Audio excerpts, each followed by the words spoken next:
আইয়ুহাল্লাযীনা আমানু লা তাত্তাখিযুল ইয়াহুদা ওয়ান নাসারা আউলিয়া বা'দুহুম আউলিয়াউ বা'দ।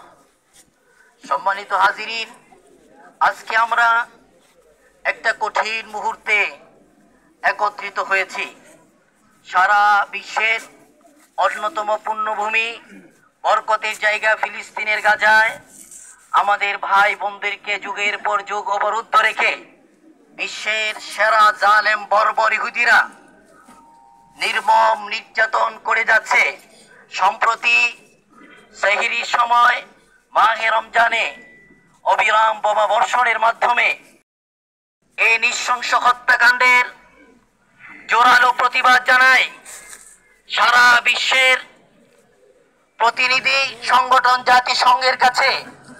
আমাদের বাংলাদেশের পক্ষ থেকে উদাত্ত আহ্বান থাকবে, অনতি বিলম্বে দোষীদেরকে, ইহুদিদেরকে বিচারের আওতায় আনতে হবে এবং গাজার অবরুদ্ধ মুসলমানদেরকে সর্বদিক থেকে সাহায্য সহযোগিতা করতে হবে।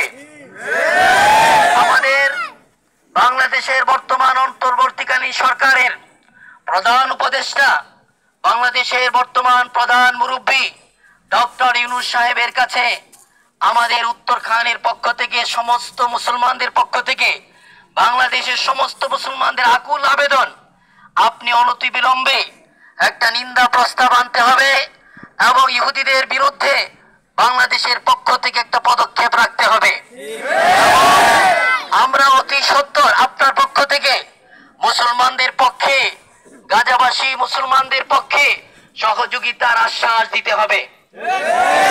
সেই সাথে এখানে আমরা যারা উপস্থিত হয়েছি এবং আজকের এই মিডিয়ার মাধ্যমে সারা পৃথিবীর সমস্ত মুসলমানদের কাছে আমাদের একটা আবেদন, আমরা ইহুদিদেরকে সর্বাত্মকভাবে সর্বাধিক থেকে বয়কট করতে হবে এবং ইহুদিদের বন্ধু আমেরিকার সমস্ত পণ্য আমাদের ঘর থেকে বের করতে হবে।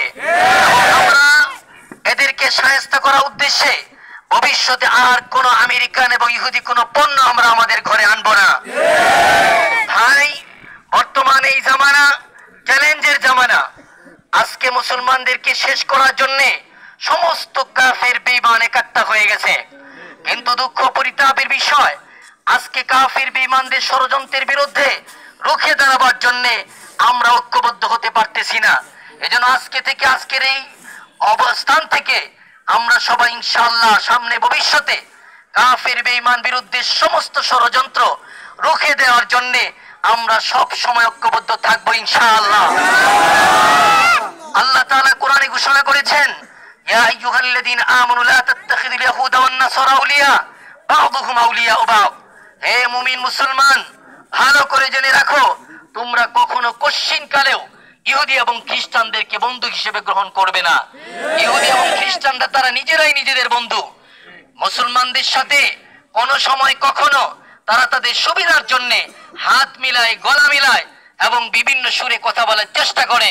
মনে রাখতে হবে, এরা আমাদেরকে কৌশলে ওদের পক্ষে নিয়ে আমাদেরকে পৃথিবী থেকে উৎখাত করার ষড়যন্ত্র করতেছে। ইনশাআল্লাহ মৃত্যু পর্যন্ত আমরা ইহুদিদের ব্যাপারে, খ্রিস্টানদের ব্যাপারে এবং হিন্দুদের ব্যাপারে সোচ্চার থাকতে হবে ইনশাআল্লাহ। আমাদের ঈমান, আমাদের আমল হেফাজত এবং আমাদের ভাইদের ইজ্জত, আবরু, জান, মাল হেফাজতের জন্য সর্বাত্মক চেষ্টা করে যাব ইনশাআল্লাহ। এবং সর্বশেষ আমার কথা হলো, আমরা ইনশাআল্লাহ সবাই বেশি বেশি করে আল্লাহ পাকের কাছে দোয়া করতে থাকবো ইনশাআল্লাহ। নাসরুম মিনাল্লাহি ওয়া ফাতহুন করিব ওয়া বাশশিরিল মুমিনিন ওয়া মা আলাইনা ইল্লাল বালাগ। এই মুহূর্তে সম্মানিত তাওহীদি জনতা, আজকে অত্যন্ত বেদনার সঙ্গে, দুঃখের সঙ্গে, রক্তাক্ত অবস্থায় আমরা আপনাদের সামনে দাঁড়িয়েছি গোটা মুসলিমদেরকে ঐক্যবদ্ধ করবার জন্য। আপনারা জানেন, গত 17ই রমজান থেকে আমাদের পবিত্র পবিত্র ভূমি ফিলিস্তিনের মুসলমানদের উপর আম্বিয়ায়ে কেরামের রক্ত যে জায়গার মধ্যে আছে, ওই রক্তের উপর পৃথিবীর সবচেয়ে বড় সন্ত্রাসী গোষ্ঠী, নিষ্ঠুর পাষাণ ইহুদি গোষ্ঠী কিভাবে নির্মমভাবে বড় বড় বোম্বিং করে ওখানকার নারী শিশুদেরকে কিভাবে হত্যা করতেছে, কিভাবে বাড়িগুলোকে ধ্বংস করতেছে, কিভাবে মুসলিম নিধন করতেছে, এই ঘটনা আপনারা সকলেই দেখেছেন। অত্যন্ত বেদনার সঙ্গে দেখেছি, আপনারাও দেখেছেন যে একটা শিশু বাড়ি ধ্বংস হওয়ার পরে তার উপরে অনেকগুলো টন ইট বালি পড়ে আছে আর শিশুটার ভিতরে পড়ে আছে। একটা ছিদ্র দিয়া এই শিশুটাকে দেখা যাচ্ছে, সে একবার চোখ বের করতেছে, আরেকবার তার হাতটাকে দেখা যাইতেছে, কিন্তু তাকে উদ্ধার করবার কেউ নাই। একজন মা বলতেছে, আমার 3 জন সন্তান না খেয়ে শহীদ হয়ে গেছে, আমাদের এখানে খাবার পৌঁছে দেওয়ার কেউ নাই। আমি আপনাদের কাছে আজকের এই মানববন্ধন থেকে বৃহত্তর উত্তরা উলামা পরিষদের পক্ষ থেকে আপনাদের কাছে কয়েকটা দাবি জানাচ্ছি। 1 নম্বর দাবি হলো, আমাদের সরকারের পক্ষ থেকে, বাংলাদেশের মুসলমানের পক্ষ থেকে ফিলিস্তিন নির্যাতিত মুসলমানদের জন্য সাহায্য পাঠানোর ব্যবস্থা সরকারিভাবে করতে হবে।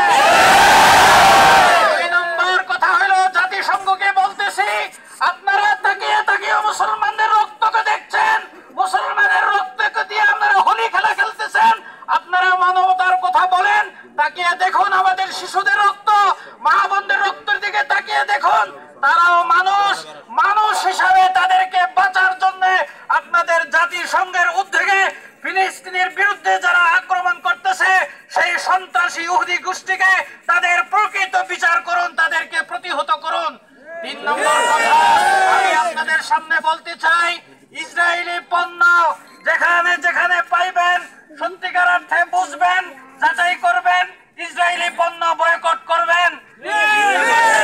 কথা হইল, ভারত মুদি কসাই মুদি আবার সে মুসলমানদের রক্ত দিয়ে হোলি খেলা খেলতেছে। এই ভারতের সম্পর্ক নাই, ভারতের কোন পণ্যের সাথে আমাদের সম্পর্ক নাই। আমাদের রাষ্ট্রপ্রধানকে বলবো, আমরা লক্ষ কোটি যুবক আছে, যুদ্ধের ডাক দেন।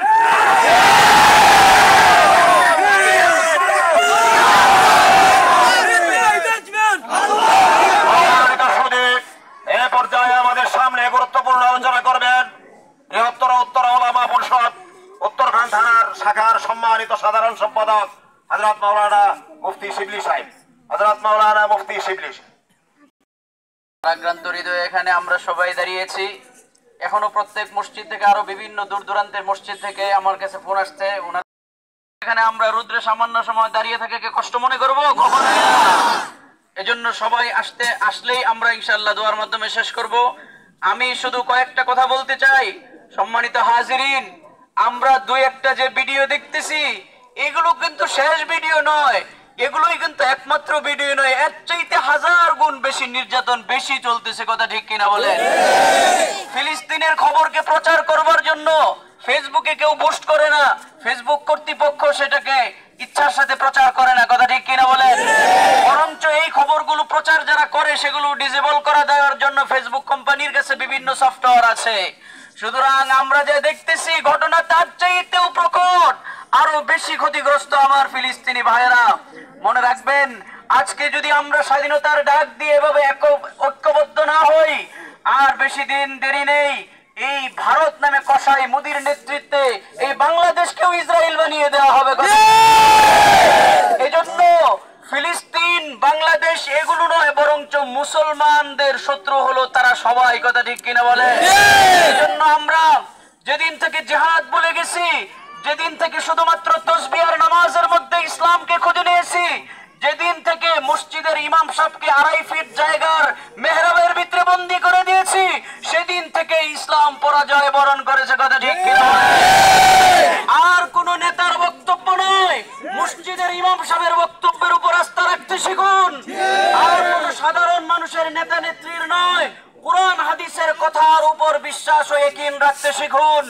আল্লাহ তাআলা বলেছেন, কাতিলুহুম ইউআযিবুহুমুল্লাহ, তোমরা কাফেরদের বিরুদ্ধে যুদ্ধ শুরু করো, অবশ্যই তোমাদের পক্ষেই সুসংবাদ এবং বিজয়ের সংবাদ আসবে।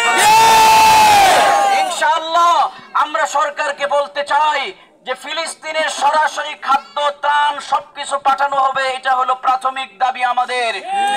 আমাদের মৌলিক দাবি হলো আমাদের সমস্ত কাটা তারের বেড়াকে ছিন্ন করে দিয়ে সরাসরি ফিলিস্তিনে আমাদেরকে ইসরায়েলের বিরুদ্ধে জিহাদ করবার অধিকার দিতে হবে। বাংলাদেশের কাঁটাতার উঠিয়ে দিতে হবে। সমস্ত বর্ডার গ্রুপ পার হয়ে আমরা আমাদের ভাইদের সাথে সরাসরি সশস্ত্র যুদ্ধের আপনি চাই, কথা ঠিক কিনা?